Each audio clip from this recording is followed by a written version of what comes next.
ലോക്സഭാ തെരഞ്ഞെടുപ്പിൽ ബി.ജെ.പി ഇത്തവണ കേരളത്തിൽ വിജയം ലക്ഷ്യമിടുന്ന 2 സീറ്റുകളാണ് തിരുവനന്തപുരവും തൃശൂരും. തിരുവനന്തപുരത്ത് ആര് സ്ഥാനാർത്ഥിയാകുമെന്ന കാര്യത്തിൽ ഇതുവരെ തീരുമാനമായില്ലെങ്കിലും തൃശൂരിൽ സുരേഷ് ഗോപി മത്സരിക്കുമെന്ന കാര്യം ഏറെക്കുറെ ഉറപ്പിച്ചിരിക്കുകയാണ്. ഇത് വ്യക്തമാക്കിക്കൊണ്ട് തൃശൂരിൽ സുരേഷ് ഗോപിക്ക് വേണ്ടിയുള്ള ചുവരെഴുത്തും തുടങ്ങിക്കഴിഞ്ഞു. ലോക്സഭാ തെരഞ്ഞെടുപ്പിനുള്ള വിജ്ഞാപനം വരുന്നതിനു മാസങ്ങൾക്ക് മുൻപ് തന്നെയാണ് ഇത്തരത്തിലുള്ള ചുമരെഴുത്തുകൾ നഗരത്തിൽ പ്രത്യക്ഷപ്പെട്ടു തുടങ്ങിയത്. ബി.ജെ.പി പ്രവർത്തകരാണ് പാർട്ടിയുടെ ഔദ്യോഗിക പ്രഖ്യാപനത്തിനു മുൻപേ പ്രചരണം തുടങ്ങിയത്.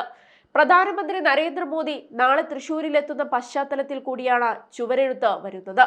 നരേന്ദ്രമോദിയുടെ വരവ് ഒരു തരത്തിൽ സുരേഷ് ഗോപിയുടെ തെരഞ്ഞെടുപ്പ് പ്രചരണത്തിന്റെ ഔപചാരികമായ തുടക്കം കുറിക്കൽ കൂടിയായി മാറുമെന്നാണ് പ്രതീക്ഷിക്കപ്പെടുന്നത്.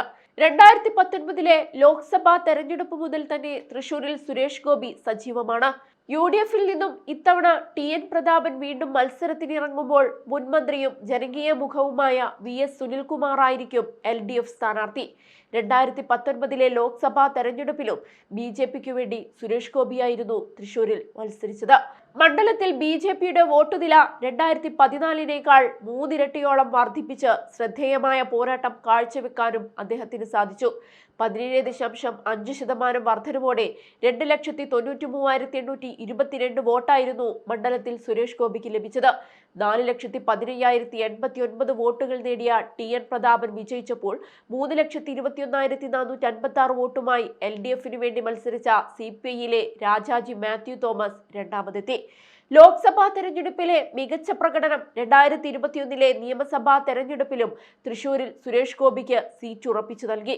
തെരഞ്ഞെടുപ്പിന് മുൻപ് നടന്ന ചില സർവേകളിൽ തൃശൂരിൽ ബി.ജെ.പി വിജയിക്കുമെന്ന് പ്രവചിക്കുകയും ചെയ്തിരുന്നു. ശക്തമായ മത്സരം മണ്ഡലത്തിൽ നടന്നെങ്കിലും കുറഞ്ഞ വോട്ടുകൾക്ക് സുരേഷ് ഗോപി 3-ാം സ്ഥാനത്തേക്ക് പിന്തള്ളപ്പെടുകയാണുണ്ടായത്. 40,457 വോട്ടായിരുന്നു സുരേഷ് ഗോപിക്ക് ലഭിച്ചത്. CPI-യിലെ ബാലചന്ദ്രൻ 44,263 വോട്ടുകൾ നേടി വിജയിച്ചപ്പോൾ 43,317 വോട്ടുകളുമായി പത്മജ വേണുഗോപാൽ രണ്ടാമതെത്തി. ഏതായാലും ഇതിനിടെ സുരേഷ് ഗോപി വലിയ കുരുക്കിൽ ചാടിയതും പുതിയ സ്ഥാനാർത്ഥിത്വത്തെ ബാധിക്കുമോ എന്നതും സംശയിക്കേണ്ടതുണ്ട്.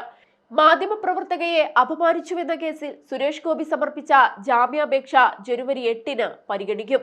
കേസിൽ സുരേഷ് ഗോപിക്കെതിരെ പോലീസ് ഗുരുതര വകുപ്പുകൾ ചുമത്തിയതോടെയാണ് സുരേഷ് ഗോപി മുൻകൂർ ജാമ്യത്തിനായി ഹൈക്കോടതിയെ സമീപിച്ചത്. ജനുവരി 17-ന് മകളുടെ വിവാഹം ഗുരുവായൂരിൽ വെച്ച് നടത്താൻ നിശ്ചയിച്ചിരിക്കുകയാണ്. അതിനു മുൻപ് അറസ്റ്റ് ചെയ്യപ്പെടുമോ എന്ന ആശങ്കയും മുൻകൂർ ജാമ്യം തേടാൻ കാരണമായി എന്നു തന്നെ പറയാം.